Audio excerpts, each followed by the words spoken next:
नमस्कार.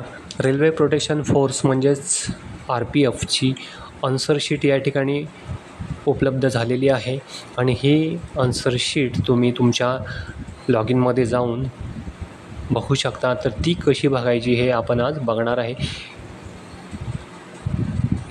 ही जी एक्झाम आहे ही constable executive या पदाची होती आणि 2/3/2025 ते 18/3/2025 या कालावधीमध्ये ही एक्झाम झाली होती.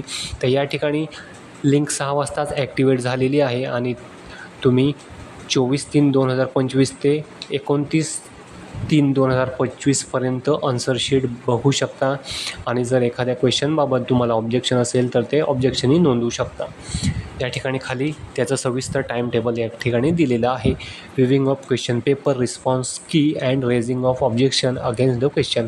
एखाद्या क्वेश्चनबाबत जर तुम्हाला ऑब्जेक्शन असेल तर तुम्ही 24/3/2025 ते 29/3/2025 पर्यंत ते ऑब्जेक्शन नोंदवू शकता. फक्त तुम्हाला पेमेंट करायला लागेल ₹50. तर आता आपण वेबसाईटवरती जाऊ आणि बघूया की कसं पेमेंट करून चेक करायचं. या वेबसाईटवरती यायचं. वेबसाईटवरती आल्यानंतर रजिस्ट्रेशन नंबर आणि जन्मतारीख टाकायची. नंतर कॅप्चा कोड टाकून लॉग इन करायचं.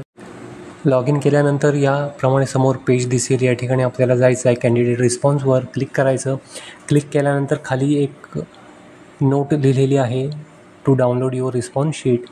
क्लिक हिअरवरती क्लिक करायचं. बाजूला रिस्पॉन्स शीट ओपन होईल. ती याप्रमाणे तुम्ही चेक करू शकता. वरती त्या कॅन्डिडेटचे सर्व डिटेल्स आहेत आणि खाली ही रिस्पॉन्स शीट दिलेली आहे.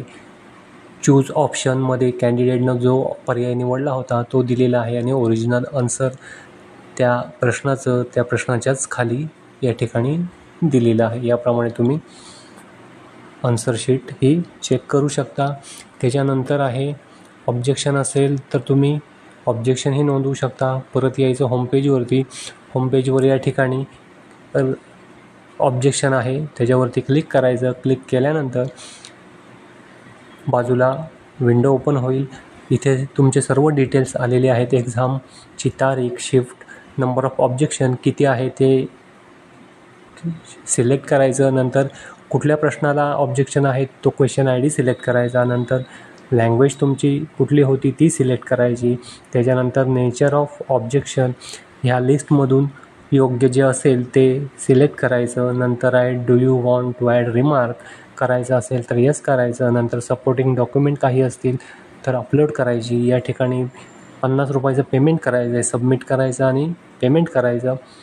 अशा प्रकारे तुम्ही ऑब्जेक्शन ही नोंदवू शकता. आशा करतो हा व्हिडिओ तुम्हाला आवडला असेल तर व्हिडिओला लाईक करा, शेअर करा आणि आपल्या चॅनलला सबस्क्राईब करा. धन्यवाद.